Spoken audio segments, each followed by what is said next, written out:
जय हिंद दोस्तों, बहुत बहुत स्वागत है आपका विक्ट्री ऑफ IAS20 के यूट्यूब चैनल में। देखिए फिर से हम आपके सामने उपस्थित हैं एक बहुत ही अच्छी न्यूज लेकर के। दोस्तों ये कोई ऐसी न्यूज नहीं है कि जिसको सुनकर के आपको बहुत मजा आ जाए। ये हमारे एक प्रसिद्ध जो स्वतंत्रता संग्राम सेनानी भी इनको बोल सकते हैं, एक भारतीय नेता भी बोल सकते हैं, और इन्होंने एक समाज सुधारक के रूप में भी काम किया है। उनकी हाल ही में 5 अप्रैल को एक जयंती मनाई गई है। 5 अप्रैल 1908 में उनका जन्म हुआ था, जिनका नाम है बाबू जगजीवन राम। तो इनके बारे में थोड़ा सा एक नजर डालने की कोशिश करते हैं, क्योंकि इनकी हाल ही में जयंती मनाई गई है। तो हो सकता है कि आने वाले एग्जाम में इनकी कुछ क्वेश्चन पूछ लिए जाएं, क्योंकि इनका योगदान एक कई कैरेक्टर के रूप में हमारे इतिहास में माना जाता है। हमारे समाज सुधारक के रूप में भी जाने जाते हैं। एक सांसद सदस्य भी रहे हैं, बहुत लंबे समय तक सदस्य रहे हैं। और इसके अलावा इन्होंने जो अंग्रेजों के खिलाफ लड़ाई थी उसमें एक महत्वपूर्ण योगदान दिया। जो अछूतों को अछूत यानी कि मतलब जो लोग सामाजिक रूप से पिछड़े हुए थे उनको अधिकार दिलाने में भी बहुत महत्वपूर्ण योगदान दिया है। एक प्रमुख दलित नेता माने जाते हैं।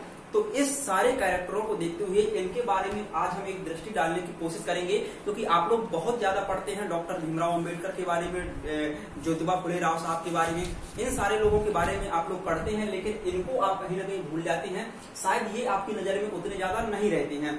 तो इसलिए इनके बारे में आज जानने की कोशिश करते हैं कि इन्होंने समाज को सुधारने में, समाज से जो छुआछूत नाम की बुराई है इसको दूर करने में किस तरह से अपना योगदान दिया है, तो इसको थोड़ा सा समझने की कोशिश करते हैं। तो चलिए स्टार्ट करते हैं। यहाँ पर प्रश्न चिन्ह है, कौन थे बाबू जगजीवन राम? कौन थे बाबू जगजीवन राम? तो देखिए इनका जन्म हुआ था दोस्तों 5 अप्रैल 1908 को इनका जन्म हुआ था। ठीक है, 5 अप्रैल 1908 को जन्म हुआ था। इनकी वर्तमान में इस साल यानी कि 2022 में 115वें नंबर की जयंती मनाई गई है। 2022 में इनकी दोस्तों 115वें नंबर की जयंती मनाई गई है।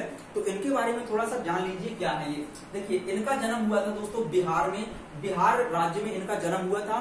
और इनकी जो प्रारंभिक शिक्षा है यानी कि जो स्कूली शिक्षा है वो बिहार के आरा डिस्ट्रिक्ट में हुई थी। बिहार के आरा में इनकी प्रारंभिक शिक्षा हुई थी। और दोस्तों जब ये पढ़ाई कर रहे थे आरा के एक स्कूल में, तब वहीं से इनको सामाजिक भेदभाव देखने को मिला है, जो कि एक छुआछूत से संबंधित है। वहां पर ये जिस घड़े में पानी पी रहे थे दोस्तों, ये घड़े वाली समस्या सब किसी की लाइफ में आई है। जितने भी समाज सुधारक रहे हैं जिन्होंने छुआछूत को दूर करने का प्रयास किया, उनकी लाइफ में कहीं ना कहीं घड़े वाली समस्या जरूर आई है। स्कूल में इन्होंने घड़े से पानी पी लिया था, तो वहाँ के जो प्रधानाध्यापक थे इनके स्कूल के, उन्होंने उस घड़े को हटवा दिया था। तो इन्होंने क्या किया, उस चीज का बहुत ही ज्यादा जोरदार विरोध किया, और उसके बाद से फिर वहां से वो चीज बंद होनी पड़ी। मतलब कि उनकी प्रारंभिक जीत यहीं से हो गई थी सामाजिक बुराइयों के खिलाफ, जो छुआछूत नाम की बुराई थी। ठीक है, तो ये घड़े वाली समस्या इनकी लाइफ में भी आई। ठीक है, हालांकि ये उस टाइम की बहुत बड़ी समस्या थी। आज हम लोग सोच सकते हैं कि ऐसी समस्याएं आज देखने को बहुत ही कम मिलती हैं, या फिर गांव लेवल पर ऐसी समस्याएं देखने को आप लोगों को मिल सकती हैं। लेकिन शहरों में हालांकि इस समस्या से थोड़ा सा दूर होते जा रहे हैं हम लोग। ठीक है, तो कुछ ना कुछ तो सामाजिक प्रगति हो ही रही है, तो ऐसा नहीं है बिल्कुल। तो इसका मतलब इन्होंने प्रारंभिक जीत यहाँ से आरा के एक स्कूल से ही प्राप्त की थी। इसके बाद 1925 में ये पंडित मदन मोहन मालवीय जी से मिले थे। पंडित मदन मोहन मालवीय जी के बारे में कभी बताएंगे आपको डिटेल से। इतना समझ लीजिए कि 1925 में इनकी मुलाकात उनसे हुई, और उन्हीं के कहने पर दोस्तों ये जो आपका बनारस हिंदू यूनिवर्सिटी था उनके साथ में ये वहां पर पढ़ने लगे, बनारस हिंदू यूनिवर्सिटी। ठीक है, तो बनारस हिंदू यूनिवर्सिटी में ये पढ़ने लगे वहां से। और इसके बाद दोस्तों यहाँ पर ये कॉलेजिंग पूरी उन्होंने यहीं से की, अपना कॉलेज कंप्लीट किया। और दोस्तों जो महाविद्यालय की पढ़ाई थी यहाँ पर भी उनको सामाजिक छुआछूत का ये जो समस्या थी इसको झेलना पड़ा, और वहां पर भी इन्होंने बहुत ज्यादा विरोध किया। और हालांकि वहां पर भी लोगों को समझ में आई इनकी बातें, और थोड़ा सा संघर्ष इनको अपने लाइफ में करना पड़ा। ठीक है, तो ये सारी समस्याएं आई। अब देखिए जिनकी लाइफ में इस तरह की समस्याएं आती हैं, तो वो कहीं ना कहीं जाकर के उन्हीं समस्याओं से निपटने का अपनी लाइफ में प्रयास करते हैं, और उनका जो आंदोलन होता है, उनके जो दृष्टि होता है समाज को सुधारने का, वो उसी तरह से विकसित होता है जो समस्याएं व्यक्ति अपने लाइफ में झेलता है। तो इस समस्याओं से निकलने के बाद उन्होंने सोच लिया था कि हम कुछ ना करें देश के लिए, लेकिन सामाजिक बुराई को खत्म जरूर करेंगे। ठीक है, तो सामाजिक बुराइयां अनेक प्रकार की थी उस टाइम पर। सामाजिक बुराइयों में से एक छुआछूत भी एक प्रमुख सामाजिक बुराई रही है। ठीक, तो यहाँ पर 1931 में इन्होंने कलकत्ता विश्वविद्यालय से बीएससी की डिग्री हासिल की, कलकत्ता विश्वविद्यालय से बीएससी की डिग्री हासिल की। और दोस्तों जब ये कलकत्ता विश्वविद्यालय में पढ़ रहे थे तो उस टाइम पर इन्होंने गुरु रविदास जयंती मनाई थी। कलकत्ता में बड़े ही धूमधाम से गुरु रविदास जी की जयंती इन्होंने मनाना चालू किया था वहां पर उस टाइम पर। ठीक है, तो इस चीज को आप लोग याद रखिए कि इन्होंने गुरु रविदास जयंती मनाने का बहुत ही ज्यादा प्रयास किया। इनका मतलब सीधा सा यही था कि जो देखिए सामाजिक भेदभाव होता है, जो छुआछूत के आधार पर लोगों को छूते नहीं है या उनका छुआ हुआ पानी नहीं पीते हैं, खाना नहीं खाते हैं, तो ये सारी सामाजिक बुराइयां हैं, इनके करने से कुछ नहीं होता है। तो ये चीजें उन्होंने लोगों में फैलाने का और लोगों को समझाने का प्रयास किया अपने प्रारंभिक जीवन में। ठीक है, इसके बाद दोस्तों क्या हुआ कि यहाँ पर आप लोग देख सकते हैं कि स्वतंत्रता के पूर्व इनका यहाँ पर 1935 में दोस्तों इन्होंने रांची में हेमंड आयोग के समक्ष गए थे। एक हेमंड आयोग बना था जो कि छुआछूत को दूर करने के लिए यानी कि सामाजिक भेदभाव को खत्म करने के लिए आयोग गठित किया गया था, हेमंड आयोग। तो 1935 में रांची में उनके समक्ष गए थे और वहां पर उन्होंने इस आयोग के समक्ष शोषित वर्ग जो था, जो आपका शोषित वर्ग था जिसको आप लोग दलित वर्ग बोलते हैं, उनको मतदान का अधिकार देने की मांग की थी। 1935 में इन्होंने शोषित वर्ग के लिए मतदान का अधिकार देने की मांग की थी। तो अब ये देखिए उनका स्वतंत्रता से पूर्व का योगदान यहाँ पर दिखाई दे रहा है कि 1935 में उन्होंने रांची में हेमंड आयोग के सामने गए और शोषितों को मतदान का अधिकार दिलाने की सबसे पहले इन्होंने यहाँ पर बात की। इसके अलावा यहाँ पर देख सकते हैं कि स्वतंत्रता से पूर्व और भी इनके कई योगदान रहे हैं। जैसे कांग्रेस के सदस्य बने 1931 में, यहाँ से इनका लाइफ स्टार्ट होता है।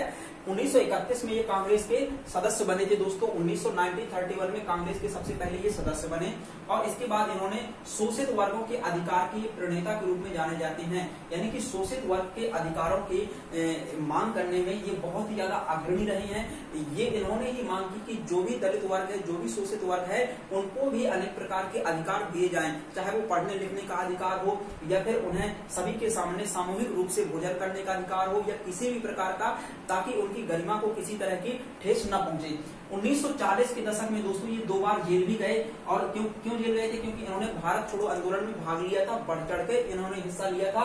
इसके चलते अंग्रेजों की वजह से यहाँ पर 1940 के पूरे दशक में अगर देखा जाए 1946 तक, 40 से 46 तक, तो ये 2 बार जेल भी घूम आए हैं।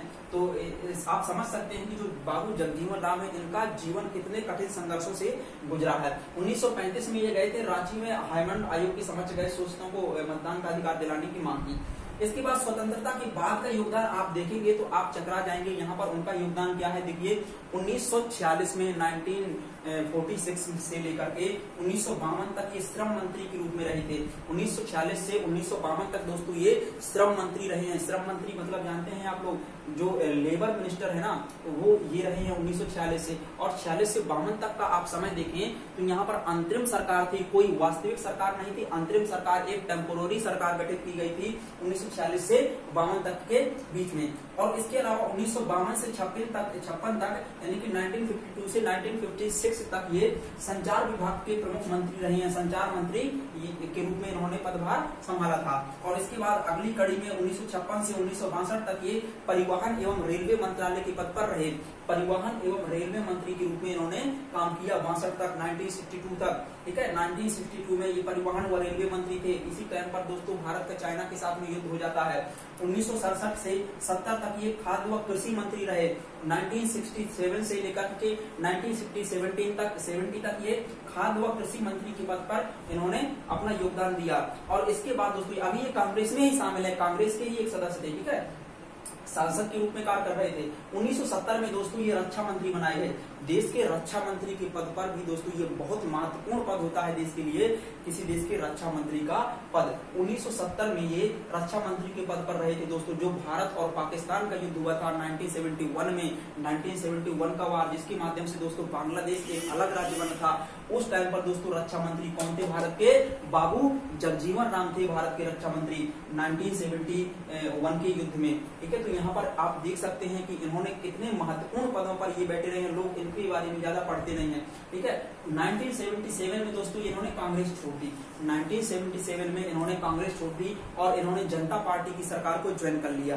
जनता पार्टी की सरकार। यहाँ पर मोरारजी देसाई आपके 1977 में आपके क्या बने थे, प्रधानमंत्री बने थे। मोरारजी देसाई की सरकार बनी थी 1977। नीलम संजीवा रेड्डी आपके राष्ट्रपति बने थे 1977 में। यहाँ पर देख सकते हैं आप 77 से 79 तक के बीच में ये 2 साल के कार्यकाल में ये उप प्रधानमंत्री, जो कि एक संवैधानिक पद नहीं है, ये एक राजनीतिक पद होता है। उप प्रधानमंत्री का पद ये हर सरकार में नहीं होता है, लेकिन जिस सरकार का गठित करने का ये मन होता है वो सरकार उप प्रधानमंत्री का पद बना लेती है अपने अनुसार। तो ये उप प्रधानमंत्री के पद पर भी इस टाइम पर ये आसीन रहे थे दोस्तों। तो ये भी समझ लीजिए कि देखिए रक्षा मंत्री, कितने सारे मंत्रालय पे इन्होंने एक साथ देखा है। यहाँ पर आप लोग अपने जीवन में कोई व्यक्ति एक छोटी सी जॉब प्राप्त करने में उसके पसीने निकल आते हैं। इन्होंने कितने बड़े बड़े विभागों को संभाला है और कितने लंबे टाइम तक। देखिए 1936 से इन्होंने काम करना चालू किया था दोस्तों। 1936 से इनको पद मिलना चालू हुए थे और 86 तक ये एक संसद के रूप में इन्होंने प्रतिनिधित्व किया दोस्तों। ये वर्तमान में अपने आप में एक विश्व रिकॉर्ड अभी भी बना हुआ है कि लगभग 40 साल तक दोस्तों बाबू जगजीवन राम जी ने ये संसदीय का पद संभाला दोस्तों। संसद के पद पर ये बैठे रहे। विश्व रिकॉर्ड है दोस्तों, इतने लंबे समय तक लगातार कोई भी व्यक्ति नहीं रहा है। विश्व रिकॉर्ड का मतलब जानते हैं आप लोग, ठीक है। यहाँ पर देखिए इनका आकस्मिक निधन हो गया 6 जुलाई 1986 स्वास्थ्य कारणों के चलते दोस्तों। 6 जुलाई 1986 में इनका निधन हो गया। दिल्ली में इनका निधन हो गया था दोस्तों। और दिल्ली में जहाँ पर इनकी समाधि स्थल है दोस्तों, उस स्थल का नाम है समता स्थल दोस्तों। क्या है इनकी समाधि स्थल का नाम? समता स्थल। क्वेश्चन एग्जाम में पूछ लिया जाता है यहाँ से। तो दोस्तों ये इनके बारे में एक शॉर्ट डेफिनेशन था दोस्तों, जिसको आप समझ सकते हैं। यहाँ से काफी सारे क्वेश्चन पूछ लिए जाते हैं। हो सकता है कि आने वाले एग्जाम में यहाँ से कुछ क्वेश्चन बन जाएं। तो दोस्तों इतनी छोटी सी नियुक्ति 5 अप्रैल को हाल ही में इनका जन्म जयंती मनाई गई थी 115वें नंबर की। 1908 में इनका बिहार में जन्म हुआ था। तो आप लोग दोस्तों इस चीज को कभी मत भूलिएगा।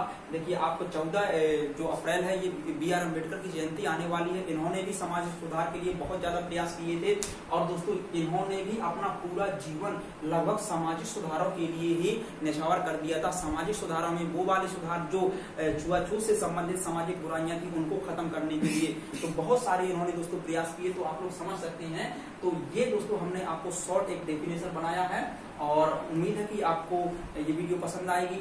और आने वाले दिनों में हम बहुत ही अच्छी न्यूज लेकर आपके सामने आने वाली हैं, चाहे वो नेशनल हो या फिर इंटरनेशनल, किसी भी तरह की न्यूज हो। हम लोग सभी प्रकार की न्यूज इस चैनल में लेकर के आपके सामने डेली बेस पर लाएंगे। तो दोस्तों यदि वीडियो पसंद है तो वीडियो को लाइक करें, चैनल को सब्सक्राइब करें। जय हिंद।